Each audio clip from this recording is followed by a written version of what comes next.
ஹல்லேலூயா.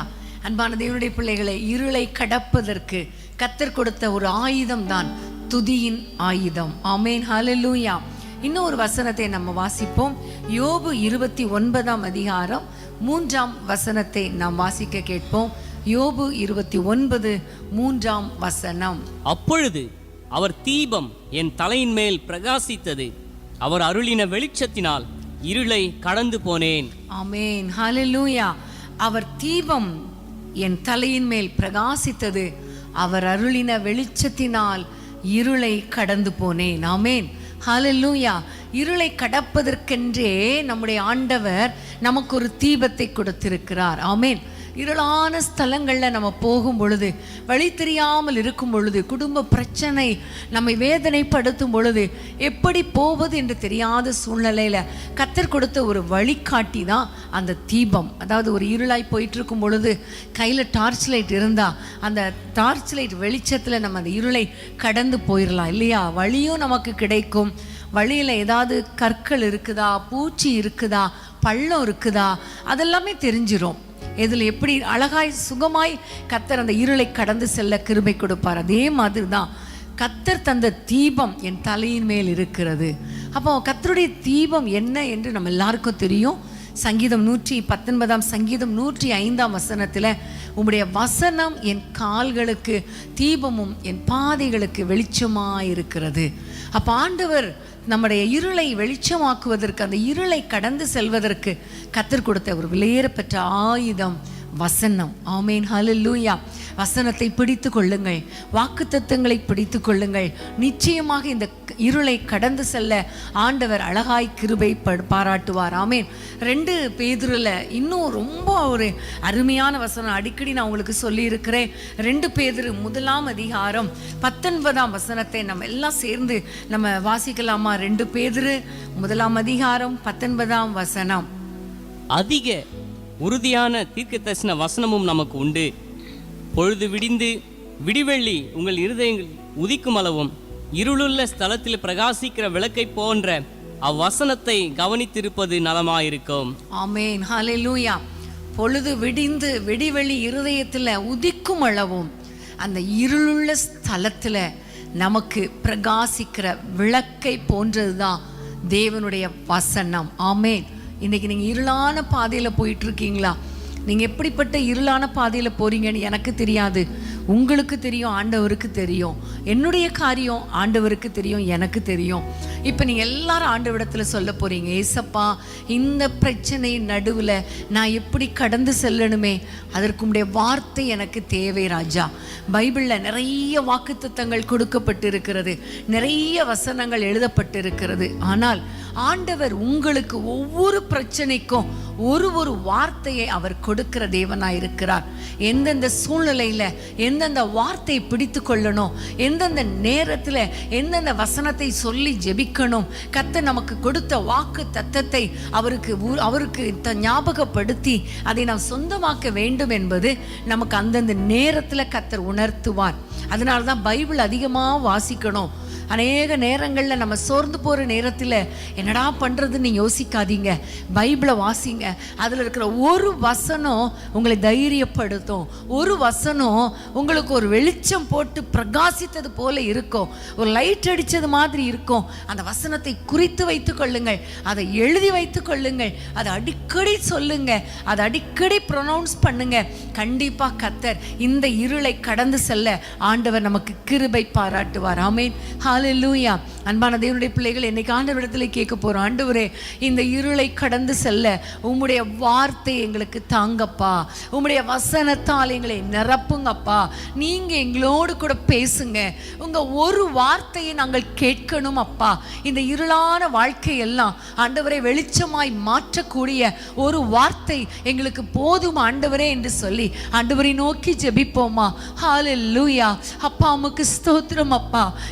யாரெல்லாம் ஆண்டவரே இந்த இருளை எப்படி கடந்து செல்வது, என்னுடைய வாழ்க்கையை கேள்விக்குறியா இருக்கிறதே, கண்ணை கட்டி காட்டில் விட்டது மாதிரி இருக்கிறதே, என்னுடைய எதிர்காலம் ஒரு கேள்விக்குறியா இருக்கிறதே என்று வேதனையோடு கூட இந்த நேரத்திலே யார் உம்மை நோக்கி என்னோடு கூட இணைந்து ஜெபம் பண்ணி கொண்டிருக்கிறார்களோ அவர்களுக்கு ஒரு வார்த்தை சொல்லுங்க அப்பா. ஒரு வார்த்தை சொல்லுங்கப்பா. ஆண்டவரே, அன்றைக்கு 100க்கு ஆண்டவர் அதிபதியை பார்த்து நீ போகலாம், உன் விசுவாசம் உன்னை ரட்சித்தது என்று சொன்னீரே, அந்த வார்த்தையின் படியே அவனுடைய வேலைக்காரன் பிழைத்தானே. அப்பா, அந்த வார்த்தை எங்களுக்கு தாங்கப்பா, அந்த வார்த்தை எங்களுக்கு தாங்கப்பா. ஆண்டவரே, அற்புதங்களை செய்வதற்கு ஒரு வார்த்தையை ஆண்டவரே நீர் பிரயோஜனப்படுத்தினீரே, யூஸ் பண்ணினீரே, அந்த வார்த்தை எங்களுக்கு தாங்கப்பா. உலகத்தில் உள்ள எல்லா இருளை மாற்றுவதற்கு அப்பா, இந்த உலகம் ஆண்டவரே பூமி உருவாக்கப்படுவதற்கு முன்பாக இருந்த அந்த இருளை மாற்றுவதற்கு ஒரே ஒரு வார்த்தை சொன்னீரே, வெளிச்சம் உண்டாக கடவுதென்று. அப்பா, அப்பொழுதே வெளிச்சம் உண்டாகி அந்த இருள் மாறினதல்லவா. எங்களுக்கு ஒரு வார்த்தை சொல்லுங்கப்பா, எங்கள் குடும்பத்துக்கு ஒரு வார்த்தை சொல்லுங்கப்பா, ஒரு ரேமா வேர்டு எங்களுக்கு தாங்கப்பா. உங்க வார்த்தை ஆண்டவரே, அந்த ஆண்டவரே இருளை கடந்து செல்ல உம்முடைய தீபமாகிய வெளிச்சம், உம்முடைய ஆண்டவரே பிரகாசிக்கிற வெளிச்சமாகிய வசனம் எங்களுக்குள்ளே கடந்து வரட்டும், கடந்து வரட்டும். இப்பொழுதே எங்களோடு கூட பேசுங்க, ஒவ்வொருவரோடு கூட இடைப்படுங்க, தைரியப்படுத்துங்கப்பா. உடைய பிள்ளைகளுடைய இருளான வாழ்க்கையை கர்த்தர் வெளிச்சமாய் மாற்றுவீராக, வெளிச்சமாய் மாற்றுவீராக. காரிருளிலே உம்முடைய பிள்ளைகள் நடக்கிற சூழ்நிலையில உம்முடைய வார்த்தையில் இருக்கிற வல்லமை உம்முடைய பிள்ளைகளுக்குள் கடந்து போய் வெளிச்சமாய் மாற்றுவீராக. எங்கள் ஜெபத்தை கேட்டு ஒவ்வொரு குடும்பங்களிலும் ஆசீர்வாதமான ஒரு எதிர்காலத்தை, ஒரு பிரைட் ஃபியூச்சரை நீ கொடுக்க போகிறபடியால் உம்மை நன்றியோடு ஸ்தோத்திரிக்கிறோம் அப்பா. உமக்கு ஸ்தோத்திரம். இருளான வாழ்க்கையெல்லாம் ஒளியாக மாறி போகும், இருளான வாழ்க்கையெல்லாம் ஒளியாக மாறி போகும். கண்ணீர் மாறிடும், துக்கம் மாறிடும், கண்ணீர் மாறிடும், துக்கம் மாறிடும். ஒரு வார்த்தை சொல்லும் கர்த்தாவே, ஒரு வார்த்தை சொல்லும் கர்த்தாவே, ஒரு வார்த்தை சொல்லும் கர்த்தாவே, எங்க வாழ்க்கையெல்லாம் செழிப்பாகுமே. ஒரு வார்த்தை சொல்லும் கர்த்தாவே, உம் வார்த்தையிலே சுகம், உம் வார்த்தையிலே மதுரம், உம் வார்த்தையிலே சுகம், உம் வார்த்தையிலே மதுரம், உம் வார்த்தையிலே எல்லாம் சந்தோஷம், உம் வார்த்தையிலே எல்லாம் சந்தோஷம். ஹல்லேலூயா. இன்னொரு வசனத்தை வாசிப்போமா? சங்கீதம் 23 சங்கீதம் 4 நம்ம அடிக்கடி நம்ம வாசிக்கிற வசனம். சங்கீதம் 23:4. நான் மரண இருளின் பள்ளத்தாக்கிலே நடந்தாலும் பொல்லாப்புக்கு பயப்படேன், ஏனெனில் தேவரீர் என்னோடே கூட இருக்கிறீர், உமது கோலும் உமது தடியும் என்னை தேற்றும். ஆமேன். இங்க பார்க்கிறோம் ஒரு மரண இருள், ஒரு மரண இருள். அதாவது வியாதிகளின் நிமித்தம், அல்லது மரணம் வந்து விடுமோங்கிற ஒரு பயத்தின் நிமித்தம், அல்லது இந்த தொற்று நோய் எங்களை மேற்கொண்டு விடுமோங்கிற ஒரு பயத்தின் நிமித்தம். அநேகருக்கு பார்த்தீங்கன்னா கேன்சர் வந்துருமோ, அது வந்துருமோ, இது வந்துருமோ, இப்படியே சொல்லிட்டு இருப்பாங்க. இதெல்லாம் ஒரு பயம், ஒரு மரண இருள், மரண பயம். அதுதான் ஒரு மரண இருள். அப்படிப்பட்ட சூழ்நிலையில் ஒருவேளை இன்றைக்கி நம்முடைய குடும்பத்தில் நம்ம போய்கொண்டு இருக்கலாம். யார் யார் பலவீனத்தோடு இருக்கிறாங்க, யார் யார் வியாதினால் கஷ்டப்படுறாங்கன்னு உங்களுக்கு தெரியும் இல்லையா? இன்றைக்கி நம்ம ஆண்டவரை பார்த்து ஜெபிக்க போகிறோம். ஆண்டவரே, இந்த மரண இருளை கடந்து செல்ல தேவரீர் என்னோடு கூட இருக்கிறீர். ஹல்லேலூயா. ஆண்டவர் தான் நம்முடைய பரிகாரி, அவர்தான் நம்முடைய ஆறுதல், அவர்தான் நம்முடைய எகோவா ரஃபா. அதனால நம்ம ஆண்டவரை பார்த்து சொல்ல போறோம், நான் உங்களை சார்ந்து கொள்ளுகிற ஆண்டவரே, உங்க மேல நம்பிக்கையா இருக்கிற ஆண்டவரே, உங்க மேல நான் நம்பிக்கையா இருந்தா இந்த மரண இருளை கடந்து செல்ல முடியும், இந்த பலவீனம் மாறும், இந்த காரிருளை நான் கடந்து செல்வேன். ஹல்லேலூயா, ஹல்லேலூயா. எல்லாரும் ஆண்டவரை பார்த்து சொல்ல போறோம், ஆண்டவரே, நாங்கள் மருத்துவரை, நாங்கள் ஆண்டவரை முழுவதும் எங்களுடைய நம்பிக்கை வைக்கலப்பா, உங்களை மாத்திரம் நாங்கள் நம்புகிறோம் அப்பா, உங்களை மாத்திரம் நம்புகிறோம் ஆண்டவரே. அன்னைக்கு உசியா ராஜா தன்னுடைய ஆசா ராஜா தன்னுடைய வியாதியில ஆண்டவரை நோக்காமல் பரிகாரியை நோக்கினதுனால அவன் மரித்து போனான் தான் என்று நம்ம பார்க்கிறோம். இன்னைக்கு ஆண்டவரை பார்த்து சொல்ல போறோம், ஆண்டவரை இந்த மரண இருளின் பள்ளத்தாக்கில் நாங்கள் நடக்கும் பொழுது உங்களை நாங்கள் பிடித்து கொள்ளுகிறோம், உம்மை நாங்கள் பற்றி கொள்ளுகிறோம் அப்பா, உம்மை நாங்கள் பிடித்து கொள்ளுகிறோம் என்று சொல்லி ஆண்டவரை நோக்கி பார்ப்போமா. ஹல்லேலூயா, ஹல்லேலூயா. அப்பா உமக்கு ஸ்தோத்திரம் அப்பா.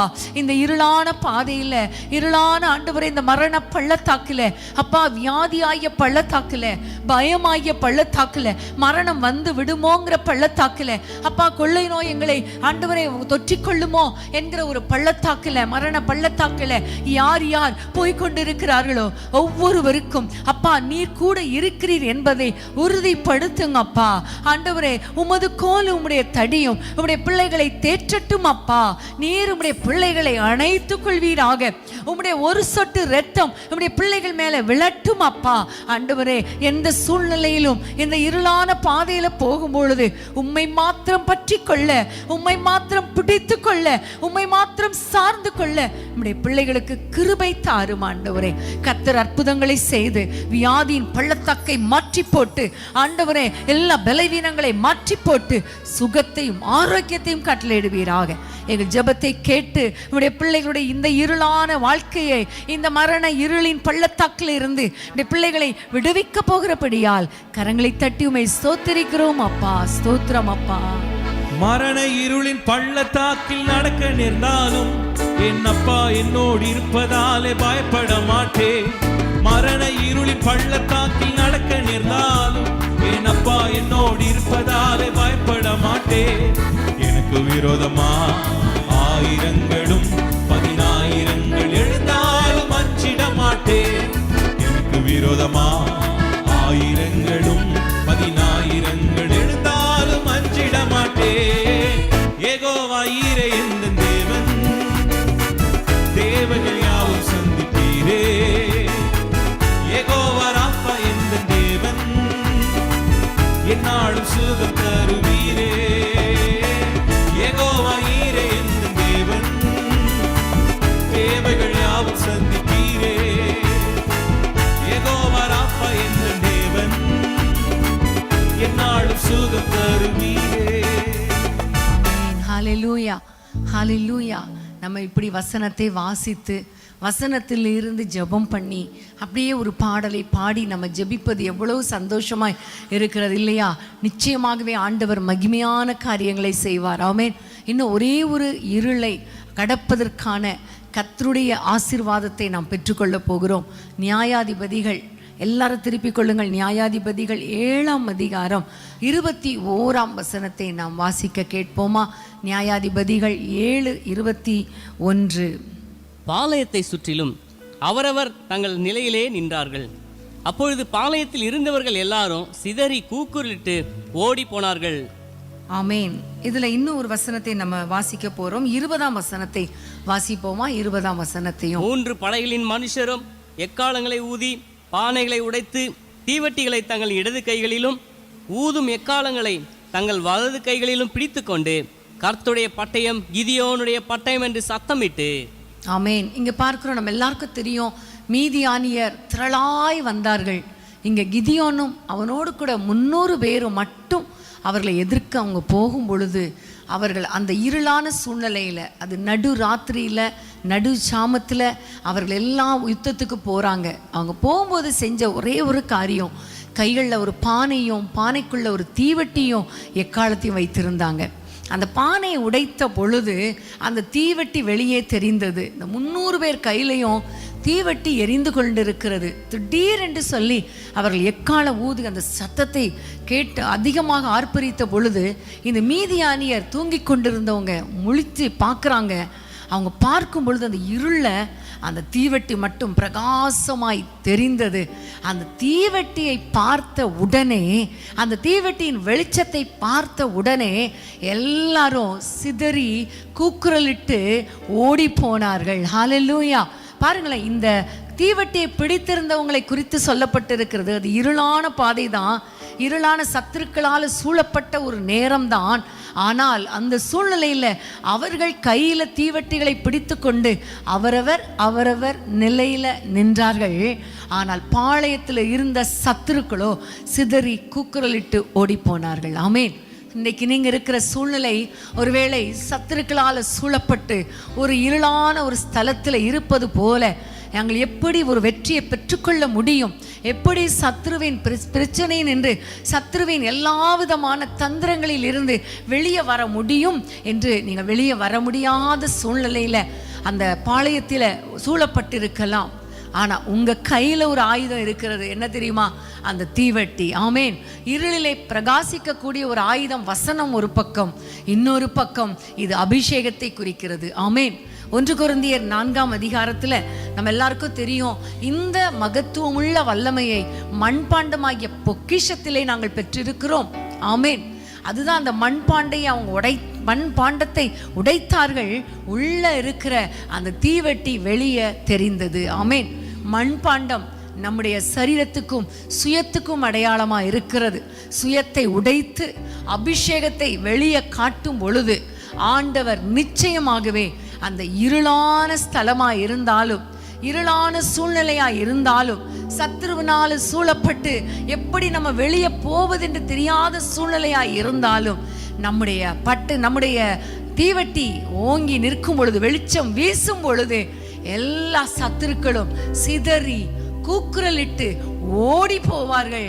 நம்ம அதே இடத்துல அந்த அபிஷேகமாகிய அந்த தீவட்டியை பிடித்து கொண்டு நிற்போம். ஆமே.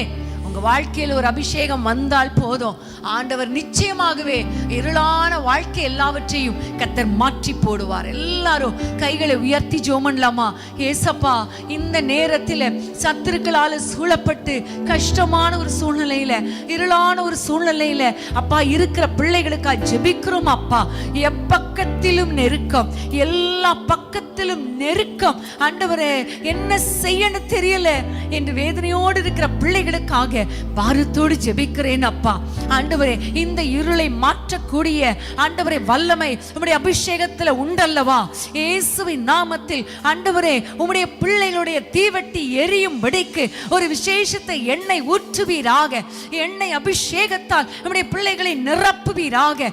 அந்த அபிஷேகத்தின் வல்லமையினால அப்பா சத்ருவின் கிரியைகள் அழிக்கப்படட்டும், எல்லா சூழ்நிலைகள் மாறட்டும், இருளான சூழ்நிலைகள் மாறட்டும். அப்பா கர்த்தர் ஆச்சரியமான ஒளிக்குள்ள நம்முடைய பிள்ளைகளை கொண்டு வருவீராக. ஆண்டவரே, இவர்கள் குடும்பத்தில் இருக்கிற அத்தனை இருளான சூழ்நிலைகளை மாற்றி நம்முடைய பிள்ளைகளை ஆண்டவரே வெளிச்சத்திலே கொண்டு வந்து அடுத்த வாரம் இதே நேரத்தில் அப்பா நாங்கள் ஆன்லைன் பிரேயர்ல வரும் பொழுது சந்தோஷத்தோடு அப்பா உற்சாகத்தோடு ஆண்டவரே ஒரு வெளிச்சத்தின் உணர்வோடு கூட நம்முடைய பிள்ளைகள் நிற்கும்படி நம்முடைய பிள்ளைகளுடைய குடும்பங்களை ஆசீர்வதிப்பீராக. பெரிய காரியங்களை செய்யும் இயேசுவின் நாமத்தில் பிதாவே, ஆமென்.